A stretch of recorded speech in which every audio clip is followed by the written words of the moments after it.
I've got to manage myself, I've got to manage my mind.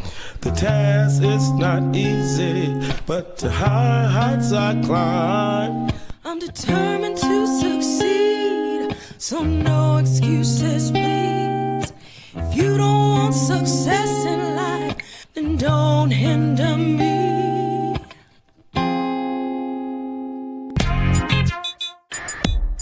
Yes, let the whole world know you are a CEO.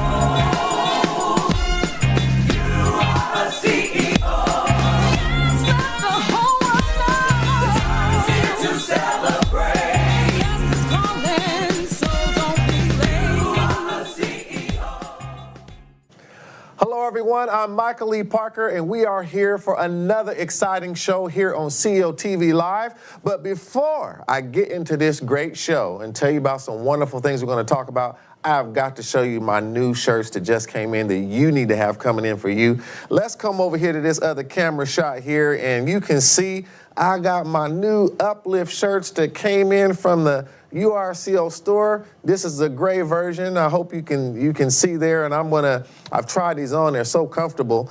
And then I got another one. This is more of a black. I got a blue one as well too, but take a look at that. Uplift, live uplifted. And then we got the classic white, which is just, like the logo on the real classic white background. And so you can see here, make sure you go and check that out at Shop URCO. I had to just do that real quick just because I want y'all to know about this wonderful, wonderful opportunity with wearing the movement while you live the life. Now, let's get back to the show tonight. I want to talk about a workplace divided by COVID-19. And listen, there's been so much going on with this pandemic. There's been so much things that have been happening all over the world. And I reached out to a really good friend of mine, a childhood friend as it actually ends up being. And we go way, way back. And this is an accomplished professional. And I asked him, because he's into economics, he's into many aspects of business. He's had a very, very accomplished career. I asked him, would he come on in and let's talk a little bit about what's going on in this world regarding the workplace. And believe it or not, he is here, Mr. Cory Haynes. I'd like to welcome you to the show. Thank you. Good to be here, Mr. Parker. This is awesome. Well, thank you. I first of all, it's just good to see you. We've been all shut up in these homes and stuff, and families separated. But my goodness, isn't it just good to be together? It is good to see another human, not just on a screen. Absolutely. Right? I mean, I don't care if we got to do a pound, wear a mask, just to see somebody that bleeds red, has a heartbeat. Yeah, that's beautiful. Absolutely. Absolutely. No, I totally know how you feel. And I'm so grateful and you actually helped inspire this show because you were, communicating with me and you kind of mentioned some things. I think you shared some information. It was kind of along the lines of what was going on in the workplace. And I said, you know what? That would be a great show. Would you mind coming in? Let's talk about it. Yeah. And you agreed to do that. And so before we get into all that, I always like to keep things really personal on our shows. Can you talk about just what you're doing right now in the workplace? So speaking of the workplace, and I know you got a lot of different job experiences. So what are you doing now? Well, one, I'm working from home. That's the hardest thing. Yeah. But with that job, I work at a company called TalkDesk. And so it's a Series C startup, well-funded, but they've been focused really on what they call call center technology on the cloud. And the idea is that everybody who has a service issue or even if a sales issue, you're calling somebody or using the web, and all of that information funnels into a group of people that are going to take care of you. Right. Well, now with people working from home, those call centers with 3,000, 4,000 people, they're all dispersed. And I don't know if you've called certain insurance groups or sometimes they say, our people are working from home. Yeah. Can you please wait an extra 10 minutes? All the time. Yeah. And that's frustrating, right? Yeah. So being able to have this, what they call in the cloud, you could basically do that from your laptop and not have to worry about a cell phone or unsecured communication. So Business is going great. We've been really focused in financial services, but we've seen such a shift in the marketplace with this whole remote work thing that, I thought I wanted to talk to you about it more because it's just changed the whole dynamic of the workforce. Well, before we jump into that, you kind of got me interested in kind of the technology here. Can you just, this is not the show, but I just want to help me understand, because I know people call in the call centers and you have real people somewhere that the calls are being routed to. So, and I understand the cloud where everything can be done in one place and everyone's actions can be impacting the same thing. But what is the difference in this talk desk versus just a traditional call center? Yes. Is it still end up getting to real people, or help me understand that? So the big difference is now with the cloud, the idea is that everyone can share in that same information. So customer data doesn't reside in a specific computer on a specific server in a specific office, right? I see. Now with the cloud, I could actually have call center people in the Philippines, in India, in America, all dealing with the same customer. I see. Without having to worry about sending that data all over those places. Okay. Number one. Number two, it also allows for innovation, because on the cloud, you can start to add different components, what they call APIs, and put new software on there. And now you can do things what they call using AI. So I know you're calling in, I have your number, I already know your account situation. I could self-service that before you talk to an agent. And say, you're probably calling about why we charge you extra $35 on your account. Right. Let me go ahead and refund you that and take care of you now. Do you have any more questions? And that's all automated. Exactly. So you never have to get to a person now, because all of this was on the cloud and we could integrate. So basically, by putting all this in the cloud, now anyone, anywhere that's a part of this kind of calling service provider, if you will, can access the same data, interact with the same data, and then you can layer technologies on top of it that are smart and can solve problems without human intervention. That's right. So that is a big thing, and I can imagine right now that companies like that and services like that are just probably very, very high in demand because everyone is having to get on the phone and call and Zoom and all that. So I would imagine this kind of leads us into just the rapid adoption of remote work right now. Yes. So you happen to have landed in the industry that's in the mix of that, but can you talk about that a little bit? Just what is going on and what are some of the dynamics that you hear about out there in the workplace that people are dealing with? Yeah, it's really interesting because we're seeing this, what I call dichotomy. You're getting this split, right? And I use the old Charles Dickens phrase in A Tale of Two Cities. It was the best of times and the worst of times. Worst of time, yeah. Some people right now, it's the worst of times. They were on this $600 stipend, they got laid off and all of that. And that's totally shifting with their economy, right? They were working in the service industry, they were working in the retail industry. That's changed. There's no work from home for retail, right? It's online. But then there's this other group that's working from home that's buying homes. Loans are up 111% year over year. You're seeing refis up 10%. Banks are getting swarmed with calls from people doing refis. Well, what's happening? And so it's clearly this difference of the workers who were in what they call white collar workers. They're able to capture this remote work, still work from home, lowering their costs, and they have more disposable income now because they're not commuting, not paying for gas. And so they're able to buy new things, and they're able to service new things, and they're able to go, buy a new home. And so you're seeing this different class of remote worker individuals continue on the spectrum of income growth, wealth accumulation, and there's another group that just won't even be able to get back into the economy because it's shifted so dramatically. Right. So when you think about that big, gap and what's being created, so just to take a step back, like when you think about this is impacting big industries and big companies that's been around for a long time that are literally going out of business. That's right. The groups that you didn't, it started off by saying, okay, this is going to be a hit to our bottom line, to announcements where you see, this many stores are closed, this many people are laid off. So before we go deeper into that gap, tell me a little bit about just the impact on industries. Do you see that, there are some industries that, basically are getting hit more than others? So there's a gap amongst the worker, but there's a gap in terms of industries that are being impacted. That's right. Best example is the S&P 500, right? Which is a index, basically takes the top 500 companies in the United States and says, this is the index, we'll follow them. Well, here's what's interesting in that. The S&P 500, 75% of those companies are really tech-based companies. They've been weighted that way. So it's a weighted average and they kind of weigh them out. So you think about your Apples, your Facebooks, your Googles, all these companies are up 30, 40, 50% during this time because they're all cloud-based and so forth. Right. Well, it seems like the market, and you look at the stock market, keeps going up. Right. Well, because these weighted averages are looking at these companies, it feels like the market is trending upwards, when in fact, it's really 75% of those companies are tech companies. Wow, yeah. The other companies that are not tech, they're hurting. Right. Now, Lowe's and Home Depot had their best quarter ever because of that stipend. Right. It's gone. Right. There's nothing there. There might be half of that. So you could say half of the growth might be there, but what happened to the other part? So now all the employees that were there, and they're saying, oh, everybody's buying new saws and drills and doing work at home. Well, that was because there was a subsidy. Right. Once that subsidy's gone, it's not going to happen. The airlines themselves have now lowering prices because no one's flying anymore, right? 18,000 just got laid off by American Airlines. They just talked about they're changing their change fees. There are no more change fees anymore. When I saw that, I said, it's getting serious. I said, because, you know, there's some airlines, I wouldn't even fly them because they got all these fees and charge you for everything. But now, when they start waiving that, I said, oh, it's getting tight. It's getting tight. Yeah. And think about this. Here's what's really interesting. And this is the sub thing behind it. When this thing happened, 77%, they said at the height of the COVID, were working from home. 77% of people working from home. Now it's down to 33% or something like that. But that gap difference means, well, what happened to those people? Well, they had jobs where they could kind of work from home and do something else, but they're gone now. So in this time when the market is at 23% of the height, I think 33% recovery from where it was, you still have 16 million people unemployed. We still have 10.2% unemployment, which is worse than the Great Recession in 2008. Wow.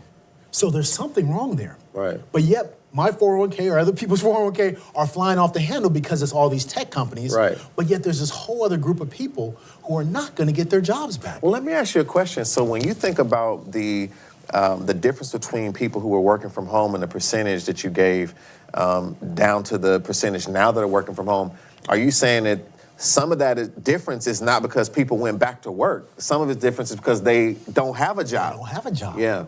They don't So when everybody was doing it, like, hey, go to work, we'll figure it out. Yeah. But now people are saying, well, we don't really need you anymore. Right. Right? I could get the same productivity and I don't need you, because also some of those people working from home were maybe hospitality, were maybe the WeWorks. Yeah. But guess what? I'm not going back to my office. Right. So what happens to the people who are managing the real estate office from home and all? We don't need the office anymore. Right. So that, if I have a big company spending $3 million on real estate a year, $3 million a month on real estate for all my employees, I don't have to do that anymore. Right. Where's that $3 million go? To my shareholders. Right. Who's the biggest shareholder? Probably the CEO. Yeah, yeah, Right? yeah. Right. So now, why should I take that money and put it into my employees? I'm gonna put it into my pocket. And now with automated services, I could do 3 times as much. Right. So I don't need as many people. Let's talk about that. Let's talk about, and I know you talked about this concept and some other discussions we've had offline about accelerated automation. Yes. And so do you feel, because businesses, you know, and I've often told people, other entrepreneurs, you know, I always would tell them, like, you know, business is about opportunity. It's not always about your passion. So you can't always follow your passion. Like, you might have a passion, but there's not a market for it. That's so right. you got to make sure there's a real opportunity in business, because business is cold, cruel. Is either you supply something that I really need that is at a price that I will pay for it. That's just business. It's the brutal facts of the case. And so when you think about business, companies are looking at, if we can automate in new ways and not have to pay certain things, you know, it's nothing personal, but this is kind of where we have to go. Talk about automation and why this is such a impactful discussion in the market. Well, I think you're a great example, and you are a CEO, right? Like you said, you've been conditioning the minds of entrepreneurs to think beyond just themselves, beyond just a passion. Think about what my market is going to bring me. And what automation has done is that everybody knew it was coming. It was always there. Amazon was always there in the sense of, you know, we've been seeing it for the last 15, 20 years. But what happened was the people who were ready, who had tested it out, played with it, got a little bit, they advanced. The folks that didn't, they died quickly. Let's go down the list. JCPenney, Lord Taylor, Forever 21. You keep going down the list of all these retailers, big, that had a great passion, had a great market, knew exactly who they're talking to, coupons, White Flower Day sale. Gone. Because they weren't ready and able to transition. Right. And so what accelerated plans were, I remember Macy's.com had a place in San Francisco, and they were trying to catch up, and they were hiring people to go online. But they were way too late in the process. So By time everything switched on COVID on a dime, who absorbed all that? Amazon. Everybody who was ready, had everything ready to go. Yeah. And so what you're seeing now is, as entrepreneurs, and I think this is where URCL is so great, is that it causes you to really think about, what does the customer need? Not just what I need. And then how do I improve myself to be better listen to my customer and then be ahead of my customer? Yeah. And you've exhibited. You just talked about urco.com. There's no retail store I can go get that t-shirt. Right. But I can go online. Right. And I can buy 5 of them today. I guess I better do what I just said. Yeah, absolutely. I like that. So it's really about what happened is a lot of these companies, you talk about, they had 5-year plans to be ready. They had to be ready on March 15th, 17th, when everything shut down, to instantly be online. Right. And if they weren't, they got left behind. Well, and it's almost like we know what happened to Blockbuster and some of them that didn't understand the power of Netflix, and it seemed like just a radical idea at the time, and then it overtook the market, right? But it seemed like in this case, taking things online, everyone kind of saw what was going on. They saw Amazon was a juggernaut. But the pandemic, it just accelerated everything. It's like an unfair acceleration for those who were like trying to catch up. Like they knew they were behind, they were trying to catch up, but the pandemic came and said, if you're not ready, it's too late, almost. And the people who are ready, they're already ready to go. Even people who have food delivery services and meals ready to go versus people that are just starting and like, hey, you can come pick things up and we can deliver. You can see that it's almost like the pandemic exposed the unready. It did. It totally did. And I think what it's also doing is creating new opportunities, though. True. So you take for Zoom, for example, right? Zoom quadrupled. This is that's right. The truth. They went from 2 million users to 200 million users. Wow. Their sales they just reported their sales for Q3 quadrupled year over year, 4 times. Wow. But here was the opportunity. All kind of security breaches. People were spoofing in there, people were hopping in there. So even with the greatest technology, people found out, well, there's still a lot of holes. So security consultants were coming in saying, well, let me help you with your work from home strategy and security. Opportunity, right? The work from home, the DoorDash and so forth. They were having problems, and now people, are they going to be employees or not employees? And Uber's dealing with the same thing.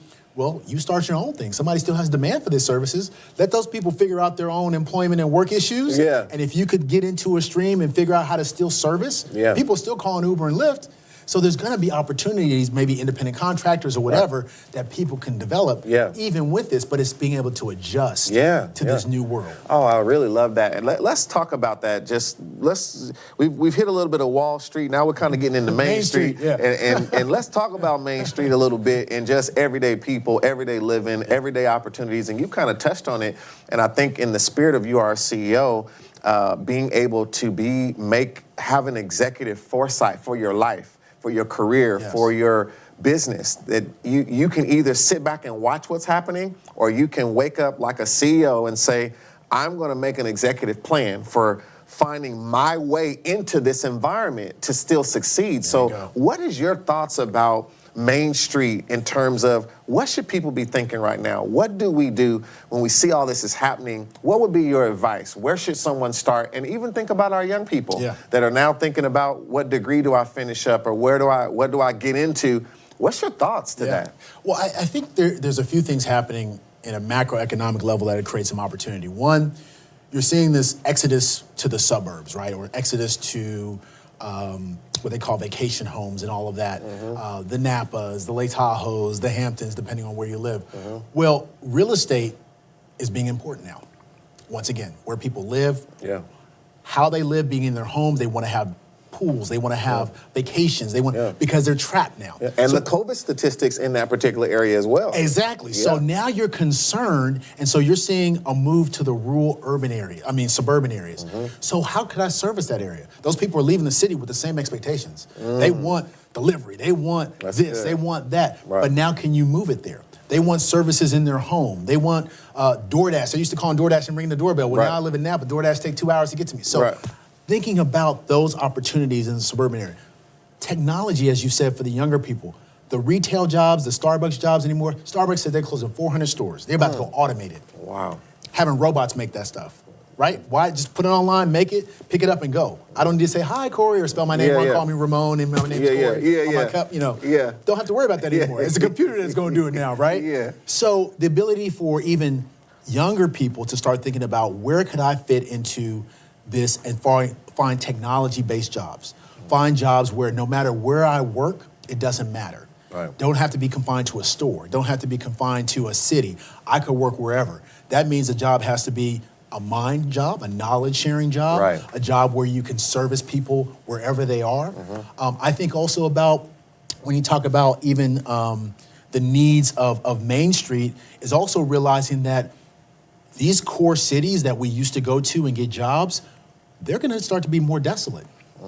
Vacancy in San Francisco was up 100% year over year. This was the town where you buy a 10 by 10 little room for $4,000 a month. Rents dropped 25%. Vacancy went up 100%. In other words, you go down to the city now, there's nothing happening. No one's supported. Pizza's closed, Starbucks is closed because there's nobody in the city. Right. So when you thought about like, I'm gonna move to a city and do all, yeah. you probably can stay where you are and service where those people need, those needs of the people in those more suburban areas. Right. Now, that was very, very powerful. And I know, it's almost like looking for new ways to productify, if I could say that, how to make yourself into a product, your knowledge into a product. Then there's the membership economy of how do I create membership and people to, see something that I can provide a service for. And then there's these other markets that maybe you could touch on a little bit. I know we're running out of time, but there's this whole other dynamic in the world, which I know you're aware of because you have a family. There's the school system, right? Goodness. There's parenting. There's online learning for young people. If you can come up with some ways to make any of that better, easier, faster, more thorough, I mean, there's new ways for recreation, that is substantive. I mean, there's got to be something in that arena. What do you say about some of that? Listen, if I could have somebody tutor in my house today, they getting it. They getting everything I got. I will write them whatever, right? Because it is impossible, right? I mean, so you mentioned this whole online learning thing, the whole idea of exercise, right? I'm not going back to a gym. Online gyms. Peloton is killing it right now. They've offered an on-demand service, right? Right. I'm not trying to advertise for them, but for $13, I can do all I need to work out. Yeah. But I'd rather do it with people that I like or people who are doing the same thing that I do. Yeah. So that could be started up, right? Yeah. But this education thing, I think is the biggest opportunity that's existing right now because every parent I talk to, including myself, is exhausted. Yeah. I am trying to work and trying to manage a child, and the teacher's just over there, talking, doing whatever they're doing. They're doing the best they can. Right. But children need to have supervision. They need to have somebody watching them. And there is no way to substitute that online. Rosie the robot can't do it. Zoom can't do it. Right. And right now, I feel I can't do it. Yeah, exactly. Exactly. And these kids are smart. I mean, they know they were raised by this technology. So, it's so easy. I think you were sharing something with me earlier about how easily there could be some trickery with the kids, that quick. That quick. He had his headset on, acting like he online, typing, like nodding his head. Found out he never showed up for school that day. Yeah, that's something. See, and you can see, and I think this is something that's really important too, Cory, that I know you can relate to. I mean, we've lived a little bit now, and we've seen a lot of changes. We remember, there's a lot of technology. We remember the internet when the internet came, and we grew up with all this and all the advancements and the video games and the cell phone and all of this. And this is one of those shifts again, I think, where you have to get on board and recognize there's a change. Like people could say, where all the internet and the cell phones and the apps, it's distracting the kids, it's distracting social media, but it's here. It's here. Like you can still be trying to fight it, but it's here. Something is happening right now that it's another one of those moments of it's here. That's right. And you can be trying to hold on to that old way. That's right. Old career, old entrepreneurship, old thoughts, old ideas, and you need to recognize something has happened and we need to shift. So how do we embrace that at such a pivotal time? Well, I mean, you said it best. I mean, this is such an inflection point globally. So if you think about this is not just the United States. Yeah. Everybody has gone through this and everybody's trying to figure it out. And there are some people who are succeeding. So that tells you that we're not going back because globally it has shifted. I think what you're providing with URCO, and I'm not pushing your product, but it's so important, is that it's totally a different mind shift. You have to say that, to your point about the internet, once that came, it shifted everything. this is one of those moments where we're not going to go back to the same style restaurant. You might go to a restaurant, but that restaurant's not going to be at full capacity anymore. Right. You might go to Starbucks, but now you're going to get it, through your app and online and just get your thing. Right. So it's going to shift. Right. And so we have to be able to change our mindset and realize that there are companies right now who are divesting their real estate. Real estate is a long-term proposition. You got to build this whole thing. They're saying, I'm out of here. Put the label on the building. It's for sale. I'm gone. 3,000, 40,000 workers will not return to an office. That city where that office was depending on those employees for services from gas to dinner to breakfast to clothes. Yeah. What happens to that city now? That was depending on that big company to fuel them. Right. It's gone. Yeah, and we've seen this before. That's right. In With the Detroit, industrial. in Detroit, in Chicago, in even some cities that we know here in California, where when the industry left, or the big automaker left, or the big factory left, I mean, challenges came in, crime came in, all kinds of things. So there's some new dynamics that need to be figured out, because you're talking about now the places that were supposed to be where you went to get away from all of that and have a break with your family. These are the places where the big corporate buildings were. These are now becoming the potential graveyards. That's right. And here's how it works. If there's no property tax coming from all those buildings and people working there, what happens to the services of that city? So now your police are affected. Now your hospitals are affected. Now your utilities are affected. So what you have is urban decay into these areas that were once booming, like we had Detroit. Yeah. And to get back is almost impossible, because now you got to encourage people to move into a city that's full of crime, full of problems. Right. So it just keeps exacerbating itself. And here's the part that gets me, is that now the education system starts to get bifurcated as well. Because if you are rich and wealthy, you can afford the tutor that I was talking about. And the you can afford school, the private school. You can afford the private bubbles. But if you're in a city that can't afford that, or you're in a town that can't afford that, you don't have a laptop, or your laptop's barely there, you got a one-person household, that kid can't really learn online, what's happening to him? Her. Yeah. Sally now is in learning a thing. And she's going to be left behind. Yeah. They'll pass her because they got to do it. Yeah. But now we're getting this bifurcation with education. And so 4 or 5 years down the road, how is Sally? Can she read? Yeah. Can she do math? Can she even code? No. Yeah. But Jill, she had the private tutor. She can code. She can speak languages. She can do everything she wants. So now you're getting even further away. Right. Which that spread goes all the way into the unfortunately, the prison system and everything else, right? It's built in. A lot of this starts from the beginning in their education and the framework of where they end up and who ends up, the challenging relationships, the prison system, all of these different dynamics. Right. And so you can see that this is a major moment. And to add just this final layer before we go here, because this is such of an important show. We're going to have to talk more about this at some point. I have to bring you back in. No problem. But I think, when you think about the political and the social unrest right now, on top of all of this, well, everything we just talked about, we're not only in a pandemic but the social, and not to take any side about anything, Democrat, Republican, just forget all that for a minute. Just the fact that the world is at war with itself. That's right. Right? That's right. And there is a global dynamic that looks at America for so many things, and America is literally in a state of social upheaval.